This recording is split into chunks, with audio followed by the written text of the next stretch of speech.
Hello everyone, welcome back. This is Shekhar Jahangir.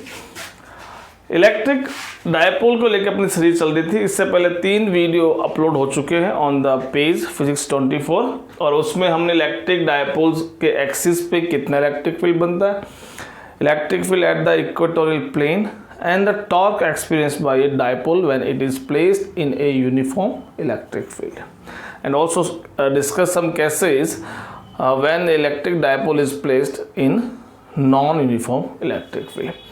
Now in the continuous we come to the potential energy of electric dipole. ठीक है, तो electric dipole की potential energy क्या होती है, they will discuss later. First we discuss the term potential energy. Potential energy क्या होती है, 11th क्लास में पढ़ा आपने। यहाँ थोड़ा सा ब्रीफ में ले लीजिए। पोटेंशियल एनर्जी क्या होती है कि आप जब भी किसी फील्ड के अगेंस्ट, क्योंकि यहाँ पे एनर्जी फील्ड के रिलेटेड है इसलिए बात कर रहा हूँ, बाकी और भी होती है। इलास्टिक पोटेंशियल एनर्जी होती है और आपकी इलेक्ट्रोस्टैटिक, ग्रेविटेशनल, तो उसमें इलेक्ट्रोस्टैटिक पोटेंशियल एनर्जी ये होती है, यानी पहले से कोई फील्ड अगर एग्जिस्ट करता हो और आप उस फील्ड के अगेंस्ट आपको वर्क डन करना पड़े। ठीक है, जैसे फॉर एग्जांपल ये पेन है, इस पेन को मुझे ऊपर लेके जाना है। ये पेन अपने आप ऊपर नहीं जाएगा, I have to be done work on it, मुझे इस पर वर्क करना पड़ेगा। For that I have to be apply force and make it some displacement. इसके अंदर कुछ डिस्प्लेसमेंट लाना पड़ेगा। Force into displacement is work done, formula 11th class. ठीक है, तो ये वर्क डन करना पड़ा। अब जितना ज़्यादा वर्क डन करूंगा वो वर्क डन ही क्या होता है, एनर्जी की फॉर्म में स्टोर होता है। Work energy theorem 11th class में पढ़ी है। जितना ज़्यादा वर्क डन करोगे वही सारा एनर्जी की फॉर्म में स्टोर होता है। इसलिए वर्क डन की यूनिट भी जूल होती है, एनर्जी की यूनिट भी जूल होती है, क्योंकि दोनों एक ही चीज़ है। ठीक है, तो यहाँ भी अपन क्या करने वाले हैं कि पोटेंशियल एनर्जी, यही नहीं, आप पूरे 12th क्लास में बहुत जगह हमें पोटेंशियल एनर्जी निकालनी पड़ेगी। उन सब केसेस में आप यही देखना कि आप वर्क डन निकाल लीजिए and your work done is converted into energy, potential energy में कन्वर्ट हो जाता है। तो यहाँ भी अपन ऐसे स्टार्ट करेंगे कि हम वर्क डन करेंगे, किसके अगेंस्ट वर्क डन करेंगे। हमारा टॉपिक क्या चल रहा है, इलेक्ट्रिक फील्ड के रिलेटेड टॉपिक चल रहा है, और इलेक्ट्रिक फील्ड के रिलेटेड है तो हमारा वर्क डन भी उसके रिलेटेड ही हम करेंगे। ठीक है, यानी अब हमारे पास एक इलेक्ट्रिक फील्ड बना हुआ है already. That same diagram we draw for the torque derivation. ये इलेक्ट्रिक फील्ड बना हुआ है uniform. Place a dipole here to a distance between them and they are 2 forces act on it. ठीक है, पिछले वीडियो में सब डिस्क्रिप्शन मिल जाएगा आपको। इसके पहले का वीडियो है वो मैंने आपको डिस्क्रिप्शन में डाल दिया, इस वीडियो की लिंक आप देख सकते हैं। ठीक है, ये दोनों फोर्सेस उस पर एक्ट करेंगे, ये दोनों फोर्सेस एक्ट करेंगे। अब इस डायपोल पे आप वर्क डन कैसे करेंगे। इस पेन पे आपने वर्क डन कैसे किया है, इस पेन पे आपने फोर्स अप्लाई किया है जब आपको इसको ऊपर लेके जाना था, क्योंकि अपने आप ऊपर नहीं जा रहा था, आपको उसको ऊपर ले जाने के लिए you have to be done work on it. इस पर वर्क करना पड़ा, डिस्प्लेसमेंट लाना पड़ा, वर्क डन हो गया, एनर्जी की फॉर्म में स्टोर हो गया, mgh। अभी mgh है, आपने mgh 2 तक ले गए, mgh 3 तक ले गए, तो h बढ़ रहा है, पोटेंशियल एनर्जी बढ़ रही है। वो पोटेंशियल एनर्जी क्यों बढ़ रही है, क्योंकि आप उस पर वर्क डन किए जा रहे हो, आप उस पर फोर्स लगाए जा रहे हो और आप उस पर डिस्प्लेसमेंट लाए जा रहे हो। Got it. तो अब यहाँ भी अपन ये करेंगे, हम भी वर्क डन करेंगे। तो आपको ये दिख रहा है कि ये वाला फोर्स है वो इसको इधर खींच रहा है, जाने दीजिए। ये वाला फोर्स इसको इधर खींच रहा है, जाने दीजिए। जैसे इस पेन को मैं यहाँ छोड़ दूँ तो ये पेन कहाँ जाएगा, नीचे जाएगा, जाने दीजिए। पर हम वर्क डन कब करेंगे, इस पेन पे कब वर्क डन किया था आपने, ये पेन नीचे जा रहा था, नहीं, इसको ऊपर लेके आना है, और जब ऊपर लेके आओगे तो आप वर्क डन करोगे। तो इस केस में क्या हो जाएगा कि अगर आपको ये वाला फोर्स इधर लेके जा रहा है, आप इसके अगेंस्ट वर्क डन करो। इस फोर्स को इधर लेके जा रहा है, आप इसके अगेंस्ट वर्क डन करो। ठीक है, तो आप इसको ऐसी सिचुएशन मान लीजिए कि आपका ये मार्कर ही एक डायपोल है, सेम सिचुएशन ले ली मैंने, और एक आप यहाँ पे इलास्टिक जो रबड़ आते हैं, आप नोटों की गड्डी में देखते हो रबड़ बंधा हुआ आता है, वो रबड़ आप काट लीजिए बीच में से, उसका एक एंड, इलास्टिक जो रबड़ आते हैं उसको एक एंड से बांध दीजिए और उस तरफ टाइट कर दीजिए, कोई नेल ठोक के इसमें, और यहाँ भी एक कील ठोक के इस तरफ बांध दीजिए, दोनों तरफ बांध दिया। अब इसको ये स्ट्रेच्ड है, ये इसको खींच रहा है, ये स्ट्रेच्ड है, ये इसको खींच रहा है। अगर मैं इसको फ्री छोड़ दूं तो क्या होगा, ये ऐसे ऐसे आएगा और इस तरह से स्टेबल हो जाएगा। ये इस तरह से आएगा, इस तरह से आएगा और ये स्टेबल हो जाएगा इस तरह। यानी अलोंग द इलेक्ट्रिक फील्ड, जो आपका इलेक्ट्रिक फील्ड बना हुआ है पॉजिटिव नेगेटिव, उसके अलोंग अपने आप को अलाइन कर लेगा। This position is known as stable position of electric dipole. अब आपका वर्क डन कहाँ होगा, वर्क डन अब मैं कह रहा हूँ कि इसको वापस आप लेके आओ, इसको रोटेट करो। आप इसको रोटेट करना शुरू करते हैं, क्या होगा, ये स्ट्रेच्ड होगा। आपको इसको लाने में इजी से अपने आप मूव नहीं हो रहा है, आपको इसको खींचना पड़ रहा है। इधर से ये इसको खींच रहा है, इधर से ये खींच रहा है, जो इधर खींच रहा है उसके अगेंस्ट आप इसको इधर लेके जा रहे हो, आप इसको इधर लेके जा रहे हो। और जब ये इसको इधर खींच रहा है तो आप इसके अगेंस्ट इसको इधर लेके आ रहे हो। हुआ कि नहीं हुआ? तो आपने क्या किया, आपने फोर्स लगाया है। किधर फोर्स लगाया है, ऑलरेडी एग्जिस्टिंग फोर्स के अगेंस्ट। आप ऑलरेडी एग्जिस्टिंग फोर्स जो बने हुए हैं उनके अगेंस्ट आप फोर्स लगा रहे हैं और डिस्प्लेसमेंट लाने की कोशिश कर रहे हैं। फोर्स इनटू डिस्प्लेसमेंट दोनों हो गए, इसका मतलब आपने वर्क डन किया। और जितना ज़्यादा वर्क डन आप करोगे, that all work done will store as a potential energy in the dipole. यही अपना टॉपिक है, बस अब डेरिवेशन करना है, सिंपल करना है, क्या नहीं करना है। थोड़ा सा यहाँ चेंजेस है। चेंजेस क्या है कि वर्क डन का फॉर्मूला तो यही है, फोर्स इनटू डिस्प्लेसमेंट, लेकिन आपने भी पढ़ा है टॉर्क। क्यों पढ़ा है टॉर्क? क्योंकि किसी भी रोटेशन करवाना है, किसी चीज़ को रोटेट करवाना है तो आपको क्या करना पड़ता है, टॉर्क अप्लाई करना पड़ता है। यहाँ भी आप इस डायपोल को ऐसे टॉर्क अप्लाई कर रहे हो इस पर और इसको रोटेशन मोशन करवा रहे हो। इसको ऐसे लीनियर मोशन नहीं करवा रहे हो, आप इसको रोटेशन मोशन करवा रहे हो, यानी आपको यहाँ टॉर्क अप्लाई करना पड़ेगा। तो ये फॉर्मूला हो जाएगा चेंज। कैसे? इसे बोलते हैं लीनियर फोर्स, लेकिन यहाँ अप्लाई कर रहे हो आप angular force, that is also known as torque. ठीक है, यहाँ आप टॉर्क अप्लाई कर रहे हो तो यहाँ फोर्स की जगह कौन आएगा, वर्क डन के टाइम पे टॉर्क आएगा। दूसरा, लीनियर डिस्प्लेसमेंट एक्स होता है। अगर आप इसको ऐसे लेके जाते हो या ऐसे लेके जाते हो, जैसे आपने पेन को ऊपर लेके गए तो आप उसके अंदर लीनियर डिस्प्लेसमेंट लेके आ रहे हो, उस टाइम पे आपकी डिस्टेंस एक्स काउंट होती है, एक्स इजिकल टू एच ले लीजिए। पर इन दिस सिचुएशन आप इसको ऐसे घुमा रहे हो और आपका डिस्प्लेसमेंट काउंट हो रहा है एंगल की फॉर्म में, 0 डिग्री से 10, 10 से 20, 20 से 30, 40, 90 हो रहा है। तो एंगल की फॉर्म में आपका डिस्प्लेसमेंट काउंट हो रहा है, तो आपका एंगुलर डिस्प्लेसमेंट कहलाएगा। एक्स की जगह कौन यूज करेंगे, थीटा यूज करेंगे। So your work done is equal to force into displacement. Force की जगह टॉर्क यूज कर दो, एक्स की जगह थीटा यूज कर दो, आपका नया फॉर्मूला वर्क डन का इन टर्म्स ऑफ टॉर्क तो थीटा आ जाएगा। कंप्लीट। तो अब इसकी बात करते हैं। तो अब इसको पूरा मान लीजिए मैं इसको पूरा थीटा एंगल रोटेट करवाता हूँ, उसका वर्क डन निकालूंगा तो मुझे थीटा और टॉर्क, लेकिन मैं एक स्मॉल एंगल ले लेता हूँ। अगर टोटल एंगल थीटा मुझे रोटेट करना है, लेकिन मैं एक साथ थीटा रोटेट ना करवा के मैं एक स्मॉल एंगल थीटा का स्मॉल एंगल, जैसे मुझे टोटल 30 डिग्री रोटेट करवाना है, पर मैं स्टार्टिंग में 2 डिग्री ही रोटेट करवा रहा हूँ। 30 डिग्री का स्मॉल पार्ट कौन है, 2 डिग्री, यानी थीटा का स्मॉल पार्ट कौन है, डी थीटा। तो इसका स्मॉल पार्ट मैंने ये ले लिया, ठीक है। तो अब इसको करने में मेरा वर्क डन पूरा W काउंट होगा, लेकिन ये डी थीटा इसका स्मॉल पार्ट है, तो इसको करने में जो मेरा वर्क डन काउंट होगा वो टोटल का स्मॉल काउंट होगा, यानी DW काउंट होगा। ठीक है, यहाँ इंटीग्रेशन मेथड अपन अप्लाई करेंगे, यानी अब DW आपको मिल गया है। तो आपका फॉर्मूला क्या हो गया, work done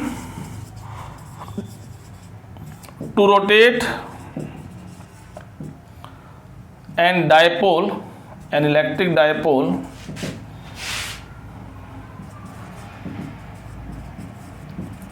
by angle d theta. So your work done is dw into tau d theta. यहाँ से लिया मैंने, ये देखो स्मॉल एंगल d थीटा है तो वर्क डन dw हो गया। dw टोटल वर्क डन निकालना है, very well you know, integration. अब देखो मैं कंडीशन ले लेता हूँ, जैसे ऑलरेडी मेरा डायपोल है वो मान लो 20 डिग्री पे था और इसको मैं घुमा के 45 लेके आया हूँ। 20 थीटा 1 ले लिया, 45 थीटा 2 ले लिया, यानी इनिशियली मैंने स्टार्ट किया है रोटेशन करवाना थीटा 1 से और फाइनल कहाँ लेके आया हूँ, थीटा 2 पे लेके आया हूँ। ठीक है, इंटीग्रेशन ऑफ DW, यानी सारे DW जोड़ूंगा, DW जोड़ते जोड़ते जोड़ते जोड़ते मैं कहाँ पहुंच जाऊंगा, मेरे फाइनल W पे पहुंच जाऊंगा। ठीक है, put the value of torque, torque की वैल्यू पिछले वाले वीडियो में आपने कैलकुलेट की थी, that is PE sin theta, put the value PE sin theta d theta. P is constant, why P is constant, P इसलिए कांस्टेंट है, P का फॉर्मूला क्या होता है, Q इंटू 2A। जब आप पूरा प्रोसेस कर रहे हैं, आप इसको रोटेट करवा रहे हैं, तो क्या आप चार्ज की वैल्यू चेंज कर रहे हैं, no. Distance between them is 2A, क्या वो आप चेंज कर रहे हैं, नो। तो इसका मतलब क्या हुआ, your P is equal to Q into 2A। This is constant, this remain constant through the process, so your P also remain constant. So this constant term will come outside from the integration, take it constant outside. Again electric field E. In this situation this is uniform electric field, and as you know the electric field if uniform, then every point electric field intensity is same. It means electric field at this point is also constant. यहाँ आप electric field जो लेके चल रहे हैं वो electric field कैसा है, यूनिफॉर्म है। यूनिफॉर्म इलेक्ट्रिक फील्ड क्या होता है, जिसके हर एक पॉइंट पे इलेक्ट्रिक फील्ड की इंटेंसिटी सेम रहती है, और सेम रहती है तो वो क्या बन जाता है, वो कांस्टेंट बन जाता है। ठीक है, ये PE बाहर ले लिया, अंदर कौन रह गया, साइन थीटा रह गया, d थीटा। साइन थीटा का इंटीग्रेशन क्या होता है, कॉस थीटा। मैं यहाँ इसको आगे W is equal to PE and cos theta, limit is θ1 to θ2। Limit apply कर दीजिए, लिमिट अप्लाई कर दी, कैसे अप्लाई करोगे, मैंने क्या किया, minus cos theta final minus initial, क्या होती है, फाइनल माइनस इनिशियल, यानी थीटा की जगह पहले फाइनल वैल्यू पुट करूंगा, फाइनल वैल्यू क्या है, θ2, वो आ गया।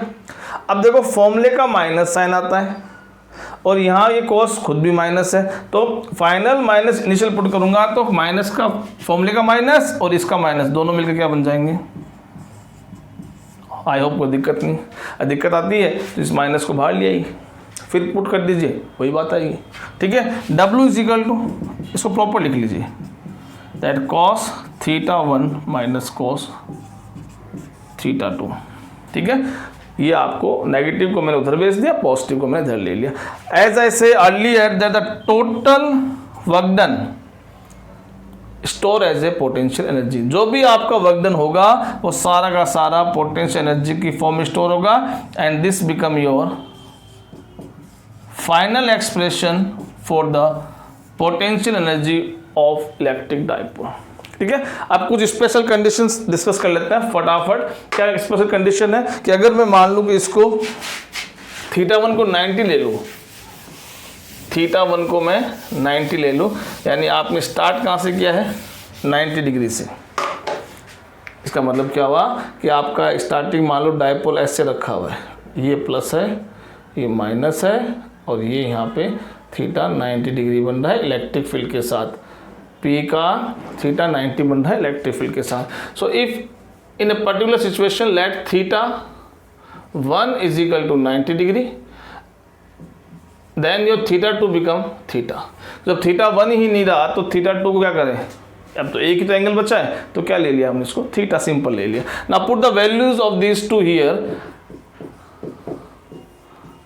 cos θ1 90 minus cos θ2 is equal to theta. So easy. U is equal to PE. Cos 90 is 0. Cos 90 क्या होता है, 0 होता है। क्या बच गया, माइनस का cos थीटा बच गया। ये आपका एक्सप्रेशन बन गया एनर्जी का। ठीक है, ये आपका एक्सप्रेशन एनर्जी का बन गया। क्वेश्चन ये आता है कि वाई यू चूज θ1 एज 90, आपने 90 क्यों सिलेक्ट किया है। देखिए अगर cos 90 रहता है तो यहाँ cos 90 पुट करो, cos 90 0 होता है, यानी उस कंडीशन में आपकी एनर्जी 0 होती है। यानी ये जो पोजीशन है, when your dipole is placed perpendicular to the electric field, आपका डायपोल परपेंडिकुलर रखा हुआ है किसके, इलेक्ट्रिक फील्ड के, उस कंडीशन में उस डायपोल के पास जो एनर्जी स्टोर होती है वो 0 होती है। तो हमने वो 0 रेफरेंस ले लिया। अब इसके इधर जाना है, इधर जाना है, तो आपको पता कि ये इधर से, अब इस पोजीशन से यहाँ से ये इसको खींच रहा है, तो ये तो अपना आप इधर आ जाएगा, और इस वाली सिचुएशन में आपको इधर लेके जाना पड़ेगा।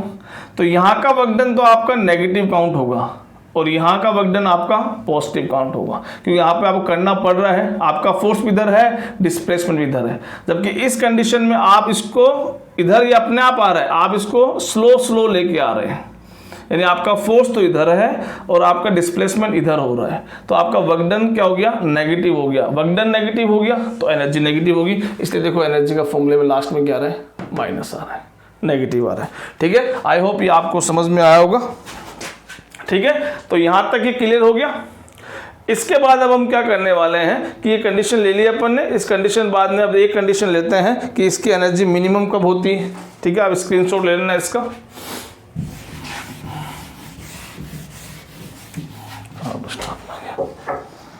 Okay,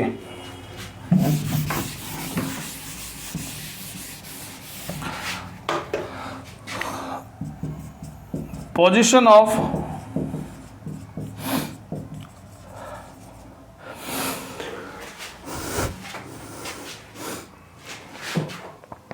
position of stable equilibrium,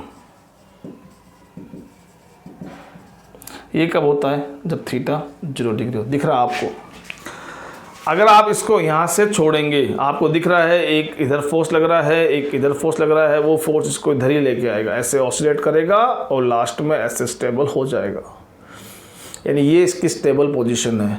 और इस कंडीशन में क्या हुआ, डायपोल मोमेंट P इधर है, इलेक्ट्रिक फील्ड इधर है, क्या हुआ, थीटा 0 हो गया। यानी जब थीटा 0 होता है तब आपकी पोजीशन स्टेबल होती है, और उस केस में इसके पास एनर्जी कितनी आएगी, because cos 0 is 1 into minus P, यानी ये एनर्जी, ये नेगेटिव एनर्जी है और इसलिए इसका नाम क्या है, मिनिमम। समटाइम एग्जाम में क्वेश्चन आता है कि आपको मिनिमम एनर्जी वाली पोजीशन बतानी है डायपोल की, so answer is theta is equal to 0 degree. ठीक है, अब पोजीशन ऑफ